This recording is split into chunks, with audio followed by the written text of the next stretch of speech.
পানি জমছে, পানি যদি নিষ্কাশনের ব্যবস্থা না থাকে তাহলে আমাদের এই অবস্থাই হবে। মানে ড্রেনেজ ব্যবস্থা খুবই খারাপ অবস্থা ভাই। চট্টগ্রামে আর যাওয়া লাগবে না, সিবোর্ডে আর যাওয়া লাগবে না, এখানে আপনার ঢাকা শহরে বসেই আপনি এখন সমুদ্র সৈকতের স্বাদ পাইতেছেন। সরকারি সরকার পালায় যাওয়ার পরে আমরা মনে করছি দেশের উন্নয়ন হবে, কিন্তু আসলে মূলত দেশের কোনো উন্নয়ন হয় নাই, দেশের কোনো ভাগ্য পরিবর্তন হয় নাই। যে যার পকেট ভরতেছে এবং তারা নিজেদের স্বার্থে সবকিছু ব্যবহার করতেছে। কোমর পর্যন্ত পানি, এখানে চলাফেরা মনে করেন যে মানুষের যাতায়াত, মানুষের দোকানপাট সব তো ডুবে গেছে। এবার মানুষ কি করে খাবে? এখন মনে হয় সরকারের যদি চায় যে মনে করেন যে আমাদের দুর্ভোগটা ওনারা দূর করতে পারবে। বাংলাদেশের ড্রেনের যে অবস্থা, ড্রেন গাছে ময়লা আবর্জনা থাকে, মানুষ ড্রেন পরিষ্কার করে না, ড্রেন গাছ ময়লা করে রাখে, এই কারণে পানিগুলো নামতে পারে না, রাস্তাঘাটে এরকম পানি থাকে। অনেক কষ্ট করে সকালবেলা যাওয়া লাগছে এরকম পানির উপর দিয়ে, এখনো যাওয়া লাগে। 97 থেকে ঢাকা, তখন থেকে দেখে গ্রিন রোডে এখান থেকে নিউ মার্কেটের এই রোডটা খুবই জঘন্য অবস্থা। এটা পরিকল্পনা আজকে থেকে না, কোনো সরকারি এটা পরিকল্পনাটা বাস্তবায়ন করতে পারে নাই। এটা নিচু, এই জায়গাটা নিচু।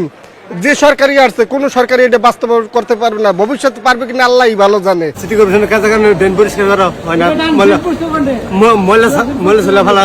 এই বেহাল দশা হচ্ছে অতিবৃষ্টির কারণে। মানে যেভাবে পানিগুলো যাওয়া দরকার, যে ড্রেন ব্যবস্থা আছে ওই ড্রেন ব্যবস্থা টোটালি ভালো না এক কথায় বলতে গেলে। মানে যে ধারণ ক্ষমতা ড্রেন সইতে পারে এই পরিমাণ ড্রেনে পর্যাপ্ত জায়গা নেই। পানি অতিরিক্ত পানি বৃষ্টির কারণে এই পানিগুলো যেতে পারতেছে না।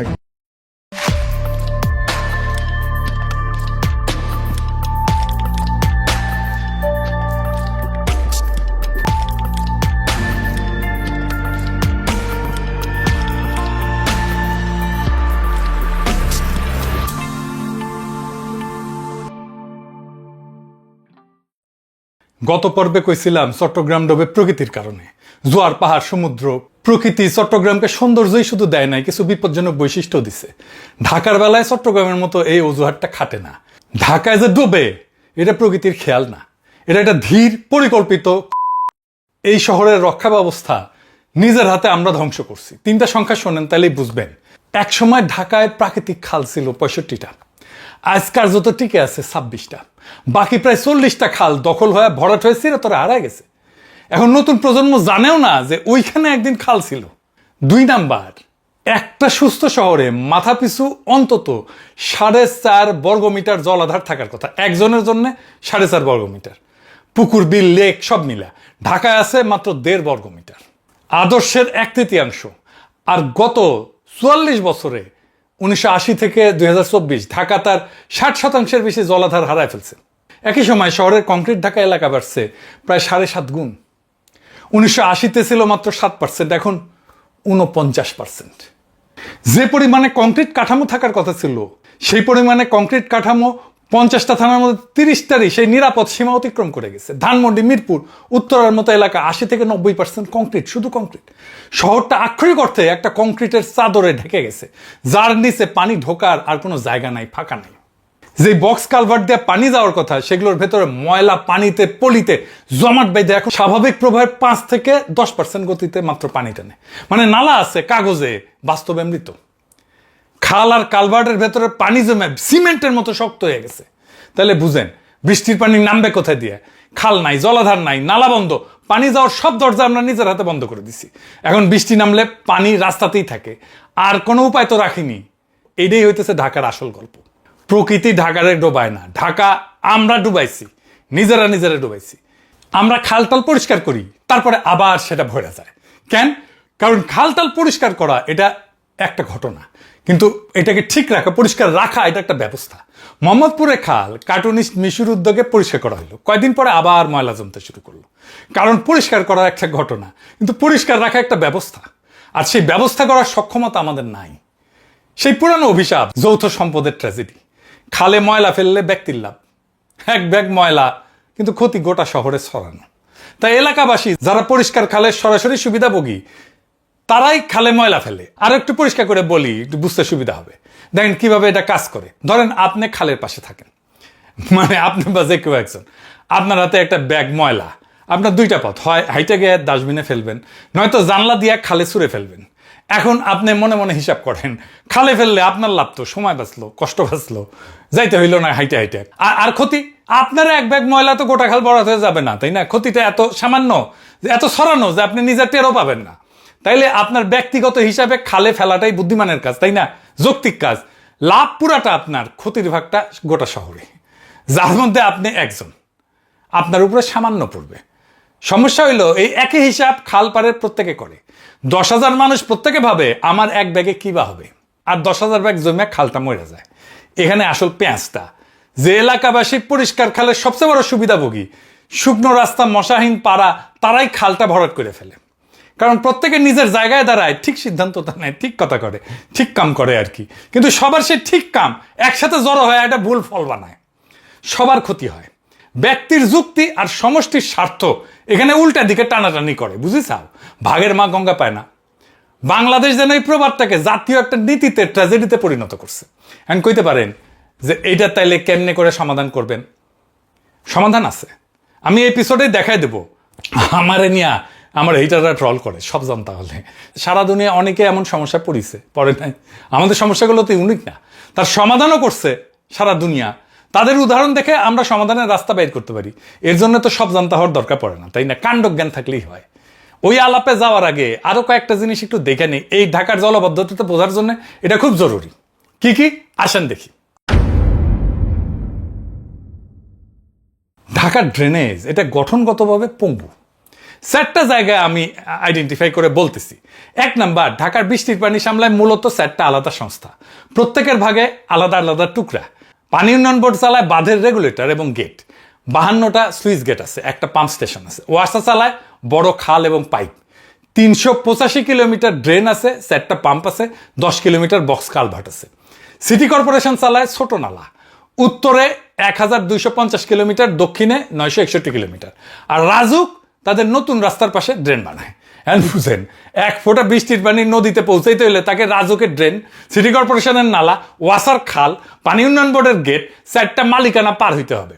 1 ফুল মে 2 মালি না, 1 ফুল মে 4 মালি।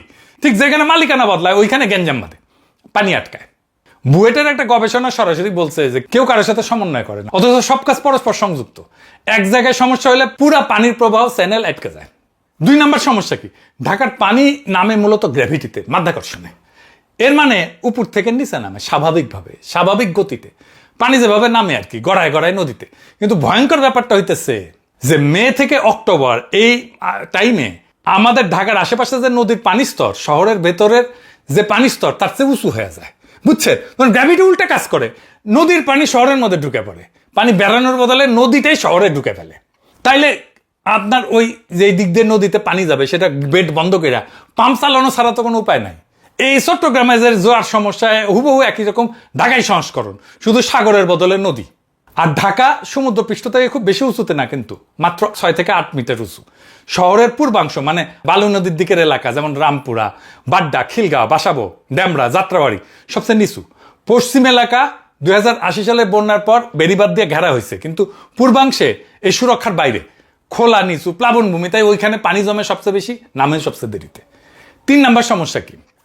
কমলাপুর স্টেডিয়ামের পাশে সিটি কর্পোরেশনের একটা পাম্প স্টেশন আছে, কাগজে কলমে মিনিটে 8.5 লাখ লিটার পানি সরাইতে পারে, কিন্তু ভারী বৃষ্টির পর সেটা কাজেই লাগে না। কেন জানেন?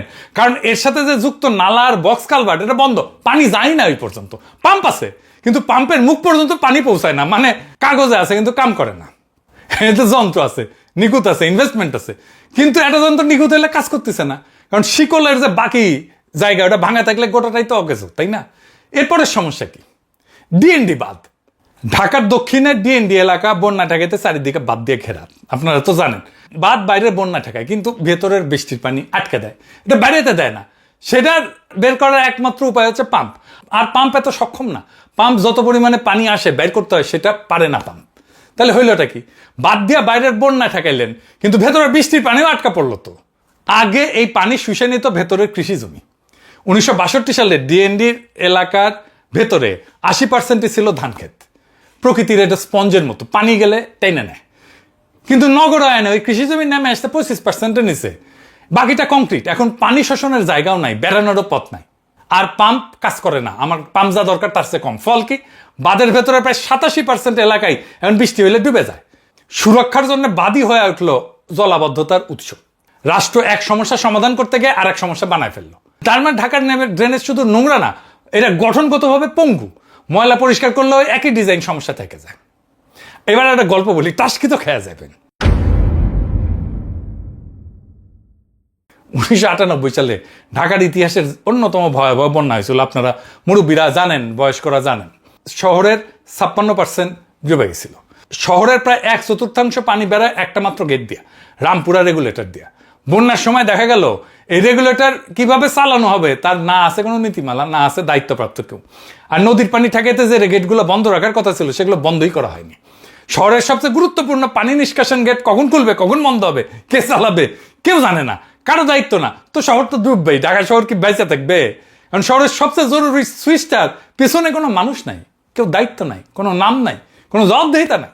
এইবার আসেন সমাধানের প্রসঙ্গে আসি। বিশ্বে এইভাবে এই প্রবলেম নানাভাবে জিতছে। আসেন কি কিভাবে জিতছে সেটা একটু দেখি। টোকিও শহর এক সময় প্রত্যেক বর্ষায় ডুবতো ঢাকার মতোই। তারা কি করলো, মাটির প্রায় 50 মিটার নিচে, মানে 15 তলা বিল্ডিং যত গভীর হয় তত দূর, বানায় ফেললো পৃথিবীর সবচেয়ে বড় ভূগর্ভস্থ বন্যা নিয়ন্ত্রণ ব্যবস্থা। এর নাম হইতেছে জি-ক্যান্স। এই ভিডিওটা ইউটিউবে দেখতে পারবেন। এটা দেখতে এত বিশাল যে 5টা বিশাল কংক্রিটের কুয়া, প্রত্যেকটা এত বড় যে ভেতরে একটা আস্ত স্ট্যাচু অফ লিবার্টি দাঁড়ায় যেতে পারবে। এই কূপগুলো একটা টানেল দিয়ে যুক্ত। আর পানি ঠেলে বের করে দেওয়ার জন্য একটা শক্তিশালী পাম্প আছে, যেটা চালানো হয় বিমানের জেট ইঞ্জিন দিয়ে। এত শক্তিশালী। বৃষ্টির পানি যখন শহরে জমতে শুরু করে, এই ব্যবস্থা সেকেন্ডে 200 টন পানি টাইনে নদীতে ফেলে দিতে পারে। খরচা বেশি, $260 কোটি লাগছে এটা জাপানের। বানাইতে সময় লাগছে 13 থেকে 14 বছর। কিন্তু যে এলাকা এটা বাঁচায় সেখানে বন্যার ক্ষতি প্রায় 90% কমে গেছে। আর এই ব্যবস্থা এই পর্যন্ত 150-র বেশি বার চালু করতে হয়েছে, মানে 150-র বেশি বন্যা এটা ঠেকাই দিছে। ঢাকায় কি এটা করা যায়? এটা কাজ করে, সন্দেহ নাই, কিন্তু এটা ভয়ঙ্কর ব্যয়বহুল আর তৈরি হইতে বহু বছর সময় লাগে। তাই এটা ঢাকার পুরো সমস্যার সমাধান হইতে পারে না। তবে যেসব জায়গা সবচেয়ে বেশি ডোবে, যেমন পুরান ঢাকা বা ডিএনডি এলাকা, সেখানে ছোট আকারে এরকম ভূগর্ভস্থ জলাধার করে দেখা যেতে পারে আর কি। 2 নম্বর মডেল কি, কুয়ালালামপুরের স্মার্ট টানেল। এইটা এক সুড়ঙ্গ 2 কাজ, এক ফুল 2 মালি। হ্যাঁ, কুয়ালালামপুরও ঢাকার মতো 2টা সমস্যা ছিল একসাথে। একদিকে আকস্মিক বন্যা, আর একদিকে ভয়াবহ যানজট। তারা মাটির নিচে বানাইলো প্রায় 10 কিলোমিটার লম্বা একটা বিশাল সুড়ঙ্গ, এমনভাবে যেন 2টা কাজ করতে পারে। স্বাভাবিক সময় যখন বৃষ্টি নাই, সুড়ঙ্গটা একটা মোটরওয়ে, মোটর যাবে, দিনে 30,000 গাড়ি চলে, যানজট কমে। কিন্তু যখন ভারী বৃষ্টি হয় তখন একটা অদ্ভুত ঘটনা ঘটে। সিসিটিভি ক্যামেরায় নিশ্চিত করা হয় যে শেষ গাড়িটাও বেড়ে গেছে। তারপরে কপাট বন্ধ করে দেওয়া হয়। সুড়ঙ্গটাকে বানায় ফেলা হয় বন্যার পানির নালা। যে রাস্তাটা 4 ঘন্টা আগে গাড়ি চলতেছিল সেটা এখন একটা নদী। শহরের কেন্দ্র থেকে লক্ষ লক্ষ ঘনমিটার পানি সরাই নিয়ে নদীতে ফেলে দেয়। আবার পানি নেমে গেলে রাস্তা ধুয়ে মিশে 2 দিনের মধ্যে আবার গাড়ি চলা শুরু হয়। এটার খরচ পড়ছিল প্রায় $515 মিলিয়ন, টোকিওর প্রায় 1/5। অথচ 2টা কাজ 2007 থেকে চালু, আর এই পর্যন্ত 50-এরও বেশি বার শহরের কেন্দ্রকে বন্যা থেকে বাঁচাইছে। জাতিসংঘ পর্যন্ত এটাকে পুরস্কার দিছে। ঢাকার সমস্যা তো ঠিক এই 2টাই, জলাবদ্ধতার যানজট। একটা কাঠামো নিয়ে 2টা সমাধান। রাজনৈতিকভাবে এটা লোভনীয়, কারণ 1 টাকায় 2 কাজ হবে। ঢাকার কোনো একটা গুরুত্বপূর্ণ করিডোর এরকম কিছু ভেবে দেখা যাইতে পারে। 3 নম্বর মডেল কি, সিঙ্গাপুর। খালকে নদী বানায় ফেলা। সিঙ্গাপুরে বিশান পার্কে একটা সোজা কংক্রিটের নালা ছিল, প্রায় 3.5 কিলোমিটার লম্বা। দেখতে অনেকটা আমাদের হাতির ঝিলের আগের নর্দমাগুলোর মতো আর কি। তারা সেটা সোজা কংক্রিটের নালা ভেঙে দিয়া বানাইলো একটা 3 কিলোমিটার লম্বা আঁকাবাঁকা প্রাকৃতিক নদী। গাছপালা, ঘাস পাথর দিয়ে সাজানো এই আঁকাবাঁকা নদী একদিকে আগের চেয়ে অনেক বেশি বৃষ্টির পানি ধরে রাখতে পারে, আবার অন্যদিকে হয়ে উঠছে শহরের সবচেয়ে সুন্দর পার্ক, যেখানে মানুষ বিকালে হাঁটতে যায়, বাচ্চারা খেলে। ওই একই পার্কেই খরচা হইল প্রায় $5.5 কোটি। টোকিওর খরচের তুলনায় যা সামান্য একটা ভগ্নাংশ। কিন্তু আসল রহস্যটা কিন্তু টাকায় না, অন্য জায়গায়। সিঙ্গাপুরের পানি দেখাশোনা করে একটা সংস্থা, আর পার্ক দেখাশোনা করে আরেক সংস্থা। এই 2 সংস্থা তাদের বাজেট আর দায়িত্ব আলাদা না রেখে এক জায়গায় জুড়ে কাজটা করলো। এটা ঢাকার জন্য সবচেয়ে মানানসই। ঢাকার হারায় যাওয়া 40টা খাল ফেরায় আনা, শুধু নর্দমা হিসাবে না, নদী আর পার্ক হিসাবে। কারণ মানুষ যখন খালটাকে ভালোবাসবে, নিজের বিকালের হাঁটার জায়গা মনে করবে, তখন সেখানে সে আর ময়লা ফেলবে না। যৌথ সম্পদের যে অভিশাপের কথা বলছিলাম না, সেটা ভাঙার এটা আসল চাবি। আর একটা মডেল আছে রটারডামে, পানির চত্বর। এক জায়গা 2 চেহারা। মানে রটারডাম কিছু বানাইলো পানির চত্বর। ব্যাপারটা এমন যে শহরের খোলা চত্বর, খেলার মাঠ, স্কোয়ারগুলো এমনভাবে বানানো হইলো যে শুকনা দিনে ওইগুলো বাচ্চাদের খেলার মাঠ হবে, বাস্কেটবল কোর্ট হবে, বসার জায়গা হবে। কিন্তু ভারী বৃষ্টির সময় ওই একই চত্বর নিচু হইয়া অস্থায়ী জলাধার পুকুরে পরিণত হয়ে যাবে। পানি ধরে রাখবে। যতক্ষণ না নালা খালি হয়ে যায় ততক্ষণ সে পানিটা ধরে রাখবে। নালা খালি হয়ে গেলে এই পানিটা ছেড়ে দেবে। একটা নির্দিষ্ট জায়গা, একটা নির্দিষ্ট দায়িত্ব। ঢাকার পার্কে, খেলার মাঠে, স্কুলের মাঠে এইগুলোকে ডাবল ডিউটিতে লাগানো যায়। শুকনা দিনে খেলার মাঠ, বৃষ্টির দিনে জলাধার। জায়গা নতুন করে কিনতে হয় না, যা আছে তাকেই দুইভাবে কাজে লাগানো যায়। আমাদের তো দরকার অতিবৃষ্টির সময় পানি ধরে রাখা। আমরা এই কাজ তো কিছুটা হইলো করছি, ঢাকার নিজে হাতির জেলেই করছি। এই একটা জায়গা শহরের প্রায় 1/4 বৃষ্টির পানি ধরে রাখে। এটা কার্যকর প্রাকৃতিক জলাধারের মতো কাজ করে। গবেষকরা বলছে যে হাতির ঝিলের মতো আরো অন্তত 20টা এরকম জলাধার বানানো হোক। আর একটা গবেষণা বলছে ঢাকার মাত্র 15টা খাল যদি ঠিক মতো খনন করা যায়, তাইলে ঢাকা শহরের প্রায় 80% জলাবদ্ধতা দূর হয়ে যাবে। মানে সমাধান কোনো দূরের স্বপ্ন না, হাতের নাগালে। তাহলে ঢাকার জন্য সবচেয়ে বাস্তব পথ কোনটা? আমি কইতে পারেন দাদা এত বড় বড় পরিকল্পনার কথা কইছে, আমি তো বর্ষায় ডুবতেছি এখনই, সামনের বর্ষাতেও ডুববো। তাহলে দ্রুত এই 2-1 বছরের মধ্যে কি কোনো পার্থক্য টের পাওয়া সম্ভব? হ্যাঁ সম্ভব, কিন্তু একটা শর্তে, যেটা শেষে বলবো। দেখেন, 2টা জিনিস আলাদা করতে হয়। একটা হইলো সমস্যা স্থায়ী সমাধান, সেটা বছরের পর বছরের কাজ। আর একটা হইলো দৃশ্যমান উন্নতি, মানে মানুষ যেন টের পায় যে আগের চেয়ে কম ডুবতেছে, পানি দ্রুত নামতেছে। এই দ্বিতীয়টা অনেক দ্রুত সম্ভব। সবচেয়ে দ্রুত 1 বর্ষার মধ্যেই নালা আর কারভার্ট পরিষ্কার করতে হবে, সোজা হিসাব। মনে আছে বলছিলাম ঢাকার বক্স কালভার্টগুলোর ভেতরে জমাট বেঁধে স্বাভাবিক গতির মাত্র 5 থেকে 10% পানি টানতেছে। এখন ভাবেন, এই বন্ধ কালভার্ট যদি শুধু পরিষ্কার কইরা অর্ধেক গতিতেও আনা যায়, ওই এলাকা পরের বৃষ্টিতেই মানুষ পার্থক্য টের পাবে। এখনই এই বক্স কালভার্ট পরিষ্কার করার কাজে ঝাঁপে পড়া উচিত। একটা বাস্তব উদাহরণ দিই, ঢাকার শিল্পকলা একাডেমি থেকে টিটাপাড়া পর্যন্ত প্রায় 3.5 কিলোমিটার লম্বা একটা বক্স কালভার্ট আছে। শুধু এই একটা কালভার্ট পরিষ্কার করলে সেগুনবাগিচা, সচিবালয়, পল্টন, মতিঝিল এই এলাকাগুলোর প্রায় 10 লক্ষ মানুষ সরাসরি উপকৃত হয়। একটা কালভার্ট 10 লক্ষ মানুষ। এই কাজটা মাসের হিসাবে হয়, বছরের না। এর পরের ধাপ 1 থেকে 2 বর্ষা কৌশলগত খাল খনন। এখানে একটা দারুণ তথ্য আছে। River and delta research centre নামে একটা গবেষণা সংস্থা হিসাব করে দেখাইছে যে ঢাকার সব খাল না, শুধু বেঁচে নেওয়া 15টা খাল যদি ঠিক মতো খনন করা যায়, তাইলে শহরের প্রায় 80% জলাবদ্ধতা দূর হয়ে যায়। আর এই খালগুলো কিন্তু ঠিক করে ফেলছে কোনটা কোন এলাকা বাঁচাবে তাও জানা। যেমন ধরেন, পান্থপথের নিচে যে বক্স কালভার্ট খালটা আছে, সেটা খনন করলে কলাবাগান, ধানমন্ডি 27, কাঁঠালবাগান, গ্রিন রোড, হাতিরপুল এই ভয়ঙ্কর জলাবদ্ধ এলাকাগুলো উপকৃত হবে। মানে কোথায় হাত দিতে হবে সেটাও গবেষণায় বলা আছে, শুধু কাজটা করতে হবে। 15টা খাল খনন 1-2 বর্ষার কাজ, যদি সত্যিকারের সদিচ্ছা থাকে। পরিষ্কার করার তো একটা ঘটনা আগে বলছি না, পরিষ্কার করার একটা নাম আছে, এদের ক্র্যাশ প্রোগ্রাম। মানে প্রত্যেক বর্ষার ঠিক আগে হুড়মুড় করে ছুটে যায় বক্স কালভার্ট, খাল এগুলো পরিষ্কার করে জোড়াতালি দিয়ে একটা মৌসুম পার করে। কিন্তু এই ক্র্যাশ প্রোগ্রাম শব্দটা একটা স্বীকারোক্তি যে কোনো স্থায়ী ব্যবস্থা নাই। ফলে 1 বর্ষায় পরিষ্কার করলেন, পরের বর্ষায় আগের অবস্থা, আগের ময়লা, আগের দখল, সেই একই ডুবন্ত মিরপুর, ডুবন্ত ঢাকা। তাই পরের বর্ষায় ঢাকাবাসী নিঃসন্দেহে পার্থক্য টের পেতে পারে যদি এখন থেকে কালভার্ট পরিষ্কার করে কয়েকটা খাল খনন শুরু করা হয়। কিন্তু সেই উন্নতি বছরের পর বছর ধরে রাখতে গেলে লাগবে সেই একই জিনিস, যেটা এই গোটা পর্বে বারবার ফিরে আসছে: একক দায়িত্বশীল কর্তৃপক্ষ, নিয়মিত রক্ষণাবেক্ষণ আর দখল ঠেকানোর স্থায়ী ব্যবস্থা। দ্রুত উন্নতি টের পাওয়ানো সহজ, সেই উন্নতি ধরে রাখাটাই হইতেছে আসল পরীক্ষা। ঢাকার জলাবদ্ধতার সমস্যার সমাধান খুবই সম্ভব, কোনো একক মডেল না, যতগুলো মডেলের কথা বলছি, বরং একটা মিশ্রণ। হারানো খাল পুকুর ফিরে আনা, নদী পার্ক জলাধার বানানো, সস্তা দেশীয় টেকনোলজি যেমন হাতের ঝিলে আমরা করছি, এটা প্রমাণিত। তার সাথে 2-একটা কৌশলগত জায়গায় স্মার্ট টানেলের মতো বহুমুখী কাঠামো, যেখানে জলাবদ্ধতা আর যানজট দুইটাই তীব্র। নতুন যেই সমস্ত কনস্ট্রাকশন হবে সেইখানে রটারডামের মতো চত্বর, আর সবচেয়ে চরম জলাবদ্ধ পয়েন্টে শেষ উপায় হিসেবে টোকিওর ছোট ছোট সংস্করণ। কিন্তু এই সবগুলোর একটা সাধারণ শর্ত আছে: কুয়ালালামপুরে স্মার্ট টানেল কাজ করছে কারণ তার পিছনে ছিল একক কর্তৃপক্ষ আর রাজনৈতিক সদিচ্ছা। সিঙ্গাপুরের নদী কাজ করছে কারণ 2 সংস্থা বাজেট একসাথে করছিল। মানে ঘুরে ফিরে আমরা সে একই জায়গায় ফিরে আসি। যন্ত্রণা, নকশা না, বিদেশি মডেল না, আসল চাবি হইল সে একক দায়িত্বশীল জবাবদিহিমূলক কর্তৃপক্ষ। সমাধান বিশ্বজুড়ে ছড়ায় আছে। ঢাকার দরকার শুধু সেইগুলোকে তুলে না এক হাতে বাস্তবায়ন করার মতো একটা রাষ্ট্র। আমাদের রাষ্ট্র তো দক্ষ না, কম্পিটেন্ট না। এই রাষ্ট্র আপনার আমার কোনো সমস্যার সমাধান দিতে পারে না। এই রাষ্ট্রের সেই সক্ষমতাই নেই। আমাদের ব্যুরোক্রেসিকে বলি, নিজেরা পলিটিক্যাল ডিসিশন নেন না।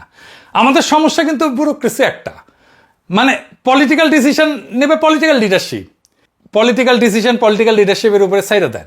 মুশকিল হয় আপনারা পলিটিক্যাল ডিসিশন নেন আর পলিটিক্যাল লিডাররা ব্যুরোক্রেটিক ডিসিশন নেয়।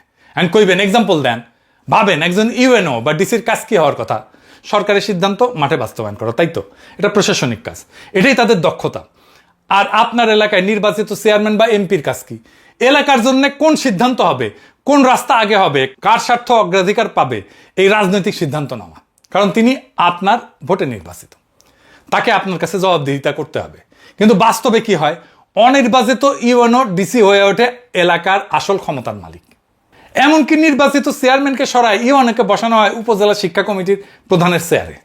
আর নির্বাচিত এমপি তখন কি করে, বদলি নিয়োগের তদবির নিয়ে ঘোরে। তখন এটা আমার বানানো কথা না, একজন 7 বারের এমপি নিজে আক্ষেপ করে বলছিল যে আমরা নামে মাত্র নির্বাচিত হয়েছি, প্রকৃত ক্ষমতার মালিক তারাই, আমরা কর্মকর্তাদের দয়ায় চলতেছি।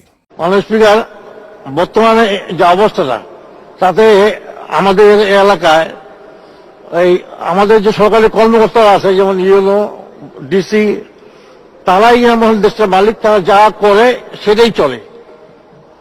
এই একটা কম্বল পর্যন্ত আমরা দিতে পারি না, সরকারি ত্রাণ। হ্যাঁ, নিজেরাই আমরা কিনে আমরা দিচ্ছি, কিন্তু সরকার নিয়ে ত্রাণ আসে, তার সেগুলো একটা আমাদের দেওয়া হয় না।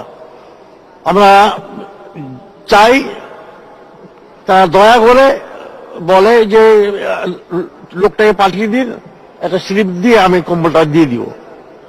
এই হচ্ছে আমাদের অবস্থা, মাননীয় স্পিকার। তো আমরা এই ইউএনও এবং এই সরকারের কর্মকর্তা যারা, তাদের দয়ায় এখন আমরা চলছি। মাননীয় স্পিকার, আমি এবার দিয়ে 7বার নির্বাচিত হয়েছি, এই জাতীয় সংসদে আমি আসছি। ভাবেন, 7 বারের একজন নির্বাচিত এমপি বলতেছে তিনি চলতেছেন অনির্বাচিত কর্মকর্তার দয়ায়। সব উল্টা পাল্টা। হাউজি খেলা একটা কল আছে, উল্টা পাল্টা 69। আমলা বসে আছে রাজনীতিবিদের চেয়ারে, রাজনীতিবিদ করতেছে আমলার কাজ, দুইজনেই ভুল চেয়ারে। আর যেখানে চেয়ারই উল্টা, সেখানে জবাবদিহিতে উল্টে যায়, কারণ আমলা তো আপনার আমার ভোটে নির্বাচিত না, তাকে আপনি সরাইতে পারেন না। রাষ্ট্রের বদল আমাদের জীবনের জন্য কত জরুরি দেখেন। এই জন্যই জুলাই আসছিল, আমরা এই জন্যই রাষ্ট্রের বদল চাইছিলাম। এটা না হইলে আমাদের কোনো সমস্যাই মিটবে না, কারণ আমরা সেই চাবি দিয়ে আমাদের ভাগ্যের তালা খুলতে চাইতেছি, যেই চাবি সেই 1972 সাল থেকে কাজ করেনি, আগামী 1000 বছরও করবে না। তাই আপনার আমার সবার সেই আওয়াজ তোলা বন্ধ করা যাবে না। আমাদের নয়া রাষ্ট্র লাগবে, নয়া রিপাবলিক লাগবে, নইলে আমি আপনি কেউ আজাদ হইতে পারবো না, আমাদের রাষ্ট্র আজাদ হইতে পারবে না। ইনকিলাব জিন্দাবাদ, আজাদি জিন্দাবাদ।